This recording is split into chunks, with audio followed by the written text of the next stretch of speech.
d'insertion, c'est bien beau, mais le problème, c'est que ça ne nous amène pas l'avenir. Hein. Il faut qu'on trouve un débouché pour sortir de cette crise. Et c'est pas facile parce qu'on a tous bavé. Hein. Puis d'un coup, avec elle, on se sent en confiance, on discute, on arrive à trouver un problème, une solution au problème.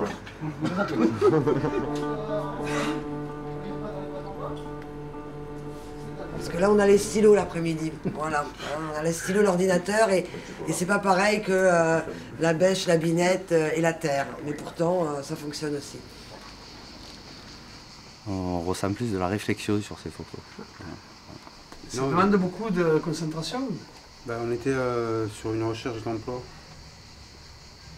Et je n'ai pas l'habitude, je sois un peu plus des fois.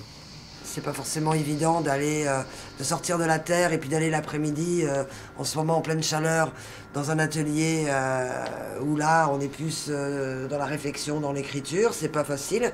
Et pourtant ça fonctionne. Quand vous y êtes, eh bien ça fonctionne, ça avance. Il y a des CV qui sortent, des CV intéressants, des lettres aussi. Pas toujours facile, les lettres c'est très très dur de faire une lettre.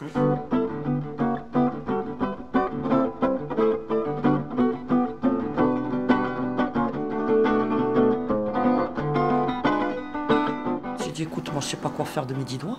Mon ancien métier, je veux plus le faire. Donc elle m'a dit pourquoi tu passerais pas le CACES, parce que... Je dis écoute, moi le CACES, je veux bien essayer de le passer. Moi je croyais que j'avais passé qu'un, quoi. J'avais passé 3 d'un coup. Je dis ah, je les aurai jamais, je les aurai jamais. Eh ben, je suis fière de moi, j'ai marché avec un balai dans le dos, j'ai eu les 3, je suis la seule femme à avoir eu les 3. Et voilà quoi, pour moi personnellement, ça m'a beaucoup apporté, les ateliers et cette formation que j'ai réussi d'ailleurs, je suis contente. Bon maintenant, je ne désespère pas de trouver du boulot, je suis motivée. C'est vrai qu'à un moment j'avais une baisse de morale, quoi. T'as vu l'âge et tout, faut être réaliste, tout ça. Ils sont là en même temps pour te remonter le moral, te motiver, te redonner la pêche, quoi. C'est soit pour nous booster ou soit pour nous dire nos erreurs et essayer de nous rattraper un peu, rectifier le tir professionnellement ou dans nos projets. Donc ça sert à ça, d'une, les entretiens. Et puis par la suite de notre contrat, parce que ça dure 6 mois ou voire 1 an, au bout de ça, essayer de, comme a dit Franck tout à l'heure, essayer de se reconstruire professionnellement. Et ces entretiens peuvent nous aider beaucoup si on les prend au sérieux et qu'on... Ouais, peuvent nous aider beaucoup. Donc voilà.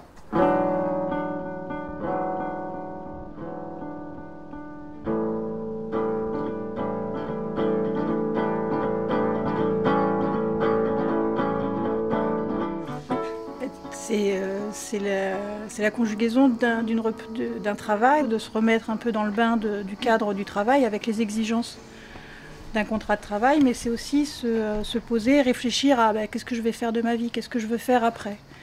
Donc même si je viens de signer un contrat de travail, je suis déjà en train de me dire mais dans 6 mois, dans 1 an, je veux quoi? Donc c'est une double exigence parce que on doit faire des fleurs, on doit faire des paniers, donc on doit, malgré tout, il faut que les productions soient propres, il faut que le client ou l'adhérent soit content de ce qu'il achète. Mais en parallèle, il y a aussi cette interrogation sur moi, de quoi j'ai besoin, qu'est-ce que je veux faire après.